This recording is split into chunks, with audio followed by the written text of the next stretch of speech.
Welcome to the Midnight Mind. If you're new to the channel, please consider subscribing, and while you're at it, hit that like button for me. I really would appreciate it. It's midnight. It's time to enter the mind of Carl Jung.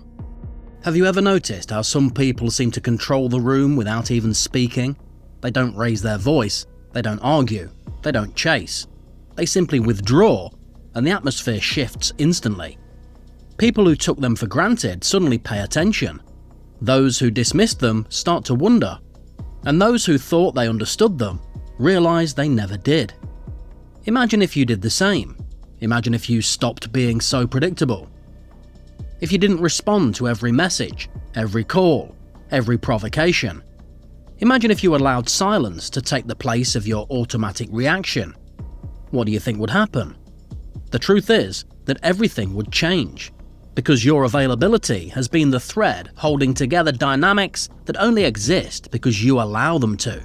Most of your life, you've been told that being present, being quick to answer, being endlessly available is a virtue. But what if it isn't? What if this endless presence is the very thing draining you? The very thing keeping you invisible? The very thing that robs you of power? You've been conditioned to think that being accessible makes you good, reliable, worthy of love. But in reality, it makes you predictable. And predictability makes you easy to use. People push your buttons because they know exactly how you'll react. They provoke, and you defend yourself. They ask, and you say yes. They demand, and you comply. Your life becomes an open book written in advance, and everyone else flips through it at their convenience. You think this makes you kind, empathetic, even noble. But really, it makes you a tool, always ready, always waiting, always there. And this is why you feel empty, because every time you say yes when you mean no, every time you answer when you'd rather remain silent, every time you explain yourself to someone who doesn't deserve your energy, you hand away a piece of yourself, piece by piece, moment by moment, until at the end of the day, all that remains is exhaustion and a quiet resentment you dare not voice. Carl Jung understood this. He said, everything that irritates us about others can lead us to a better understanding of ourselves. Look carefully. Who becomes irritated when you are silent? Who gets desperate when you don't immediately respond? Who accuses you of being cold or distant when you finally pull back? Their reactions reveal the truth. They reveal who was relying on your availability, who was living off your predictability, who needed you to keep playing the same role so they could avoid facing themselves. And here's the uncomfortable part. You have allowed it. You have allowed yourself to become the emotional safety net, the one who is always on call. And you did it because you thought it was love. Because you thought being available was proof of your worth. But deep down, it isn't love. It's fear. Fear of rejection. Fear of abandonment. Fear of being seen as selfish. This fear has disguised itself as generosity. But it is not generosity. It is self-abandonment. It is sacrificing yourself in the hope that someone will recognize your sacrifice. And here is the cruelest truth. They rarely do. You think being endlessly present will make people stay. But what actually happens is the opposite. The more available you are, the less value you hold. What is abundant is taken for granted. What is always present is invisible. You already know this. You've seen how the people who ignore you begin to chase the moment you step back. How the silence you give them has more power than 1,000 words. The world does not value what it can get for free. It values what is scarce, what is rare, what demands effort. And as long as you are constantly available, you will never be truly valued. Jung wrote about persona, the mask we wear to be accepted, to be liked, to be recognized. Your availability is part of this mask. You respond quickly, even when you're tired. You say yes, even when you're suffocating. You smile, even when you're burning inside. You've built an identity out of being the one who's always there, always dependable, always willing. But this mask is not who you are. It's a performance. And like every performance, it's exhausting to maintain. Behind it lies a deeper truth. You're terrified of what might happen if you take it off. You're afraid of being disliked, misunderstood, abandoned. So you keep playing the role, keep wearing the mask, keep saying yes. But the cost is heavy. The cost is your energy, your peace, your authenticity. And that's why you feel hollow. Because no matter how much you give, it's never enough to fill the emptiness left by abandoning yourself. The truth is that your energy is limited. Jung called it psychic energy, the inner force that fuels everything you do. Every thought, every emotion, every reaction consumes it. And every time you waste it on people who do not value you, you weaken yourself. You become more fragile, more drained, more easily controlled. This is why manipulators don't need to shout. They don't need to threaten. They just need to push the right buttons and watch you react. They know that you'll answer, explain, defend, justify. They know that you'll spend your energy proving yourself, and in doing so, you'll exhaust yourself. And a person who is exhausted is easy to control. You've mistaken this exhaustion for kindness, but it isn't kindness. It is slavery. You've allowed yourself to be bound by invisible strings of obligation, guilt, and fear. And every time you react on command, you tighten the strings around your own neck. But here is the turning point. The moment you stop reacting, the strings fall away. The moment you say no, the mask cracks. The moment you choose silence, the game breaks. And the people who thought they knew you suddenly don't. They realize you are not a puppet to be pulled, but a mystery they cannot control. And that mystery is power. When you step back, when you choose silence over reaction, when you become unavailable to those who drained you, you stop being predictable. And what is no longer predictable becomes valuable. What is no longer available becomes desired. But more importantly, you begin to feel something you may not have felt in years. Your own presence, your own energy, your own center returning to you. So ask yourself, how much of your life has been wasted in constant reaction? How much energy have you bled away explaining yourself, defending yourself, trying to please? How many nights have you lost sleep, replaying conversations, wishing you'd said more, wishing you'd fought harder, wishing you'd been understood? And what did it give you? Nothing but emptiness. Now imagine the opposite. Imagine silence. Imagine the calm strength of not needing to respond, of not needing to justify, of not needing to explain. Imagine conserving your energy instead of wasting it. Imagine walking into a room not as someone desperate to be seen, but as someone so complete within themselves that others feel your presence without a word. That is what becomes possible when you stop being available. And if you're ready to step into that possibility, the first step is this: withdraw. Break the cycle of reaction. Cut the strings. Let your silence speak, because when you stop being available, everything changes. You were taught since childhood that your worth lies in being present. Answer quickly, be polite, smile even when it hurts. Say yes when you want to say no. You were rewarded for obedience and punished for resistance, and over time, you learned a dangerous lesson, that to be loved, you must always be available. But what no one told you is that this excessive availability is not love. It is a prison, a subtle, invisible cage built from guilt and fear. And every time you rush to respond, every time you bend without question, you are locking yourself tighter inside.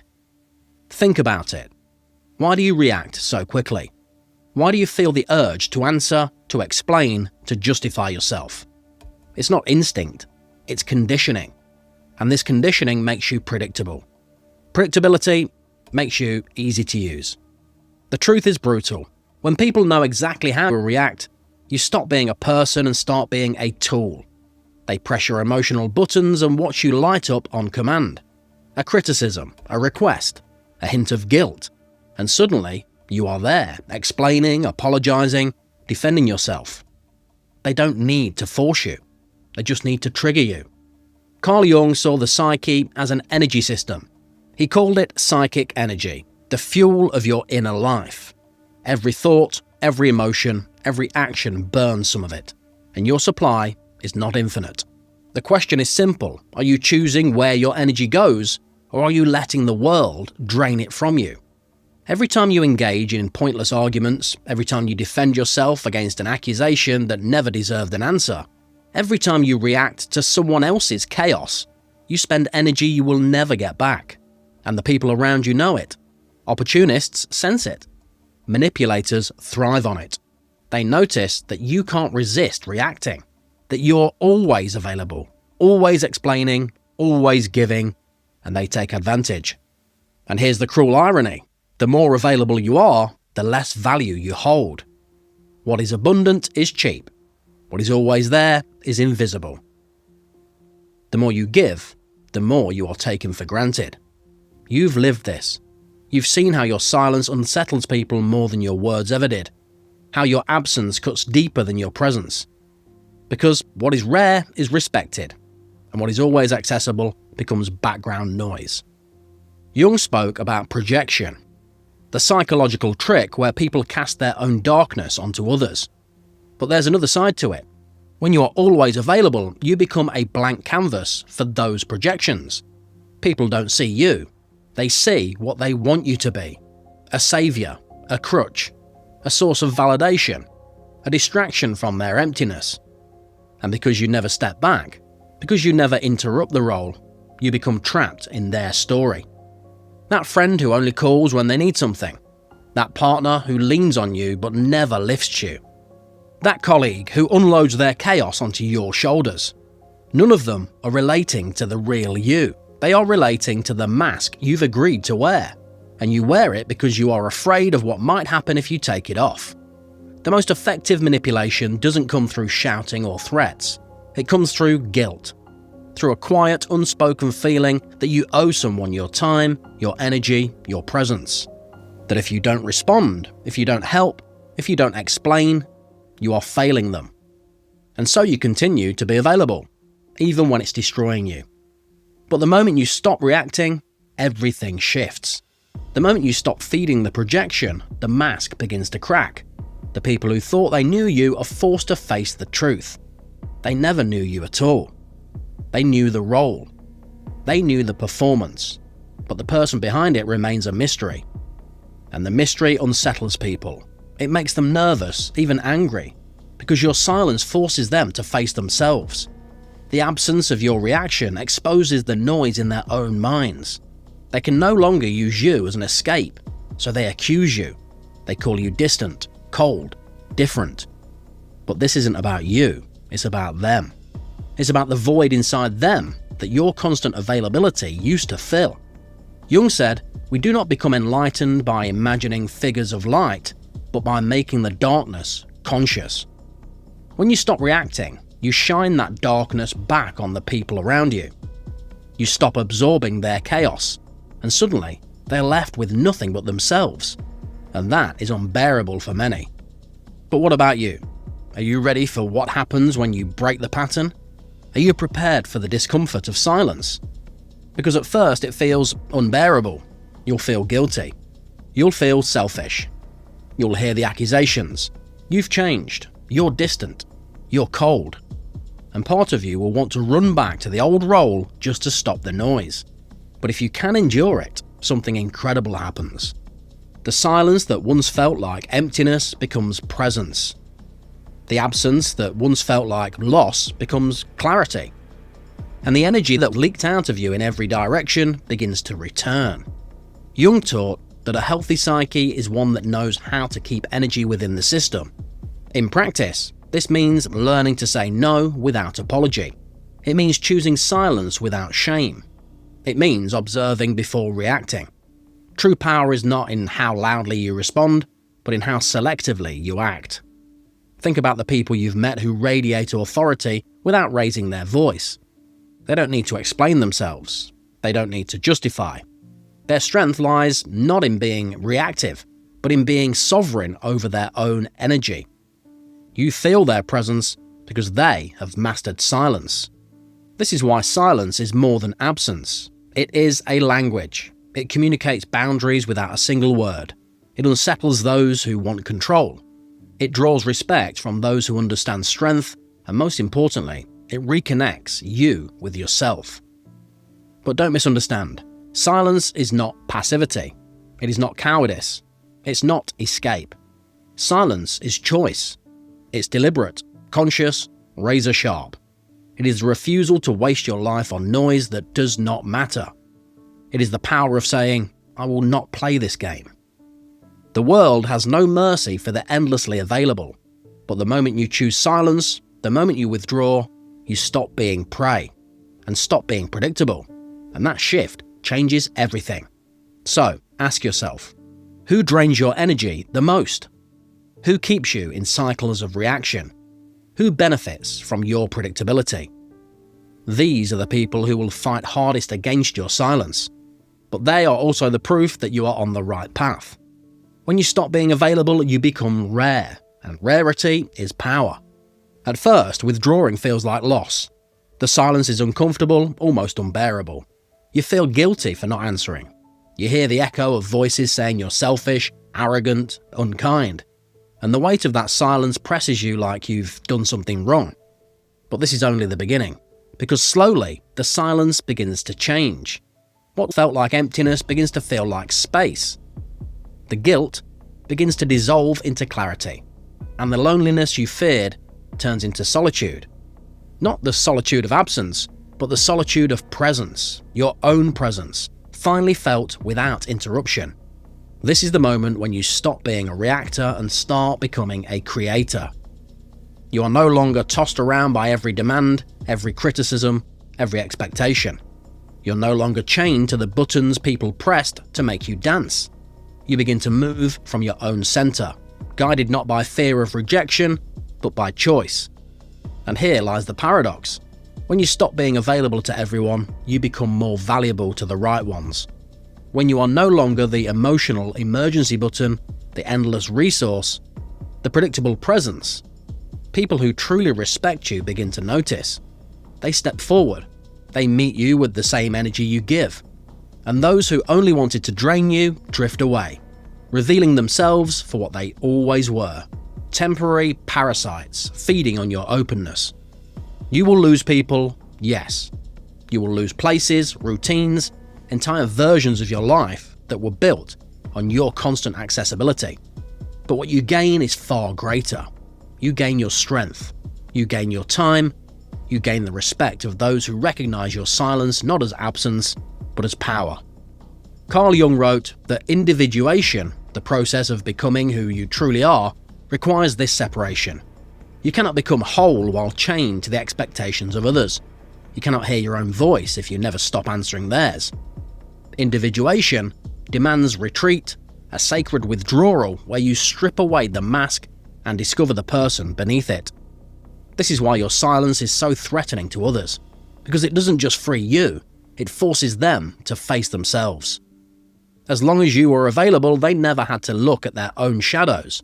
You carried the weight for them. You absorbed their chaos.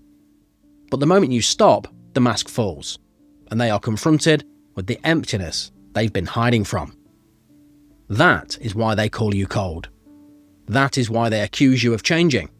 That is why they panic when you don't respond. It has nothing to do with you. It has everything to do with the void they now feel, you filled with your endless presence. And this is where your transformation begins, because you realize you don't need to explain yourself anymore. You don't need to defend your absence, justify your silence, or apologize for your boundaries.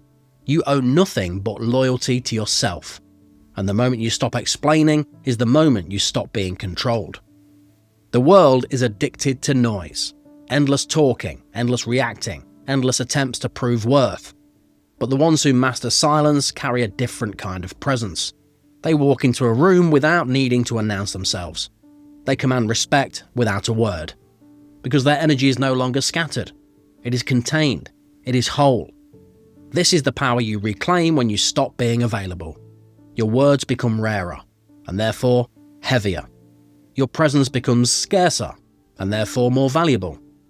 You are no longer drained by meaningless reactions. So the energy you hold radiates strength.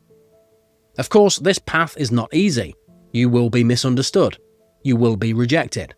You may even be hated by those who can no longer use you. But all of this is the price of freedom. Because freedom is not being loved by everyone. It is being true to yourself, even if it costs you approval. Ask yourself honestly, how many years of your life have you sacrificed for approval? How many times have you betrayed yourself just to keep someone else comfortable? And what did it give you? Did it make you respected? Did it make you whole? Or did it leave you tired, resentful, invisible? Now imagine the opposite. Imagine a life where your yes carries weight, because it's not automatic. Imagine relationships built on reciprocity, not obligation. Imagine conversations where silence is as powerful as words. Imagine walking away from those who drain you without a second thought, because you finally understand that your peace is priceless. This is what happens when you choose unavailability with intention. You stop being easy prey. You stop being predictable. You start to be respected, not by everyone, but by the ones who matter. And most importantly, by yourself. Because self-respect is the foundation of all power. Without it, you are nothing but a mask, waiting for others to tell you who you are. With it, you become unshakable. Carl Jung reminded us that we do not become whole by chasing light, but by confronting the darkness. Your availability has been a mask, a performance to avoid rejection. By taking it off, you face the darkness of solitude, of silence, of disapproval. But on the other side of that darkness is authenticity, wholeness, freedom. So, here's the truth. You will never be free as long as you are available to everyone. You will never be respected as long as you explain yourself to everyone. You will never be whole as long as you are afraid to disappoint. Freedom begins with absence. Respect begins with boundaries. Power begins with silence. When you stop being available, people will be unsettled. They will accuse you. They will test you. But this is just proof that the game has changed. And in time, you will see that the only ones worth keeping are those who meet you in your silence with respect, not demands. So, I ask you, are you ready? Are you willing to face the loneliness that comes with boundaries, knowing it will transform into strength? Are you willing to lose approval in order to gain respect? Are you willing to stop being available to everyone so you can finally be available to yourself? Because if you are, then everything changes. Thanks for joining me for this episode of The Midnight Mind. If you've enjoyed the video, please hit the like button for me. I really would appreciate it. And if you haven't already, please subscribe to the channel. And I'll see you guys next time.